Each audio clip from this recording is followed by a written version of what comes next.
Okay, the next step is to take the information that we've been learning and try and simplify it by understanding how to achieve major, minor, and diminished triads in an easier way. When I was learning how to do this stuff in college, the problem was I would always have to refer to the key signature to figure out what my chords were. I would sit there and try and figure out which ones had major thirds and which ones had minor thirds. So what I want to do is just show you a shortcut, and you'll have a chart on this.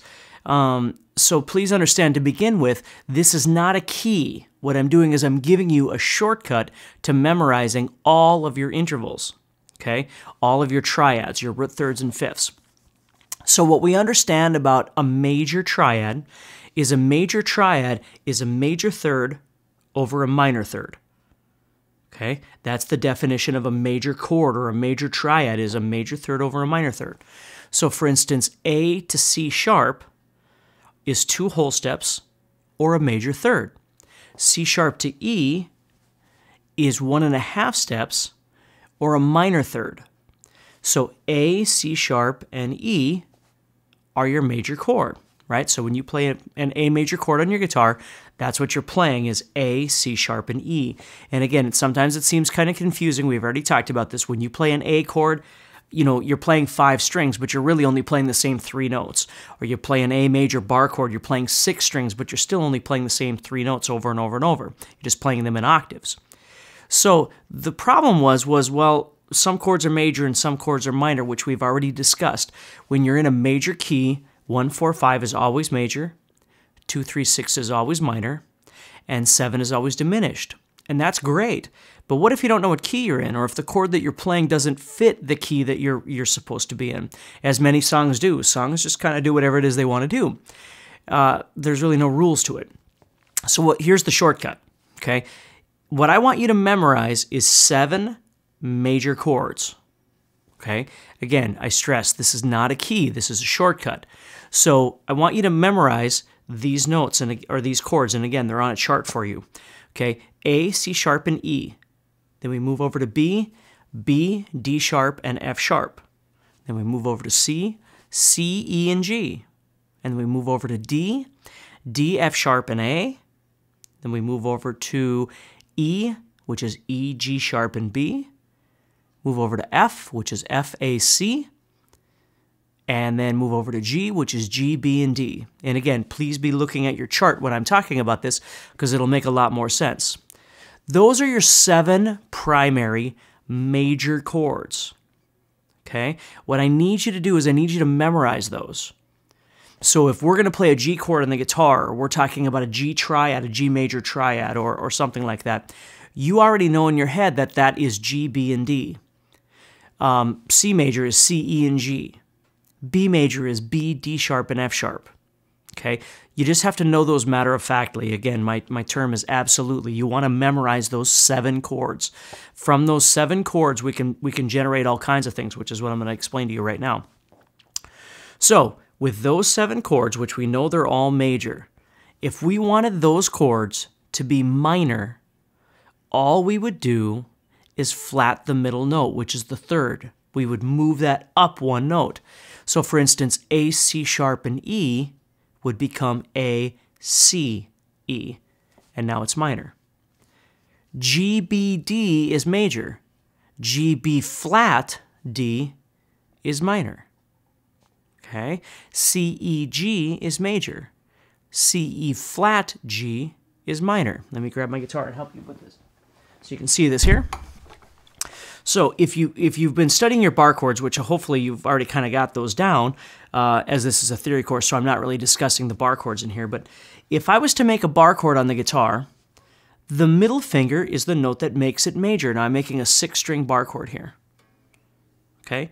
The middle note is the one that makes it major. If I take that middle note off, it becomes minor. Okay? That's your third. So if I'm on G, this middle note right here is B of the G, B, D. So if I take that middle finger off the guitar, you get B flat. Okay? If I was on C, C, E, G, the middle finger is E. If I take that finger off, I get E flat. C, E flat, G. Okay? It's pretty cool. So with those 7 chords that you've memorized, those 7 major chords, we understand if we take the third and we flat it, we get minor. Okay? Moving on to the next thing. If we take those major chords and we flat the third and the fifth, we get diminished.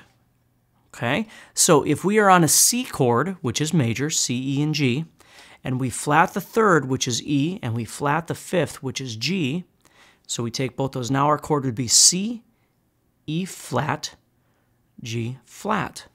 We have ourselves a diminished chord. Okay? D, let's look at D major. D major is D, F sharp, and A. If we flat the third, F sharp becomes F, and A becomes A flat. Okay? So needless to say, it's imperative that you know your chromatic scale from the first DVD. It's really important that you know that because we're going to be applying it to everything that we know from here on. But you see, it's a really easy way of getting the right answer without having to know what key you're in and what sharps or flats are in that key. You would just automatically know in your head what the major triad is and then adjust that major triad to become minor or to become diminished. Okay, so here's the second question is people will say, well, what if you had, what would be a good one to look at? Well, let's look at F. That might be a good one. So F is F, A, and C. And we know if we wanted to take that F chord and make it minor, we would take the third, which is A, and make that A flat. F, A flat, C is minor. If we took that major chord F, A, C, and we wanted to make diminished, this is going to get weird, we'd have F, A flat, C flat. Okay? And then you might be thinking, well, C flat, that doesn't make any sense. I thought we said there isn't such thing as a C flat. Well, there's not, right? C flat's really B, but in this instance, we'd have to call it C flat. Okay? Now think about this. It doesn't make a lot of sense to call it that then. Okay, so F, A flat, C flat. But that's what we'd have to call it. All right?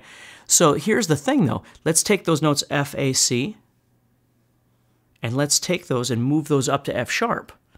Okay? Because people are always going, okay, we got those 7 notes, but what about everything else? Well, here's how it works. If we have F, A, and C, and we want an F sharp chord, then we have F sharp, A sharp, C sharp. We're just going to sharp everything that we've got and move it up. F sharp, A sharp, C sharp. If we want F sharp minor, we flat the third. F sharp, A sharp becomes A, C sharp. F sharp, A, C sharp is minor. Or if we want diminished, F sharp, A sharp, C sharp. We're going to flat these 2 notes. So F sharp, A, C. Now again, the chart is going to help you out a lot in thinking about that initially. But it makes things a lot faster in the long run because you don't have to keep referring back to any particular key. You just know the notes in your head. Okay? Some of them get a little weird, right? I mean, if you were going to say, and you have to deal with it. I mean, the thing about theory is that theory is not a perfect practice. It's a general practice. So if I was going to say, for instance, let's do A major, which is A, C sharp, and E. But let's do A flat, okay? A flat, which means A is going to become A flat, C sharp is going to become C, and E is going to become E flat. So I have A flat, C, E flat. See how I'm just moving them all back? Okay? Now that they're moved back and I have A flat, C, E flat, now I can do whatever I want with it. If I want to make it minor, I'd have A flat, C flat, E flat, right? And it's, again, an odd thing to call it, but that's what we would call it, okay? So sometimes you wind up with double sharps, sometimes you wind up with double flats. It happens, okay? That's why what we try and do is we try and stay with the most common ones that we use in music, right? We use A, and we use G, and we use D, and we use...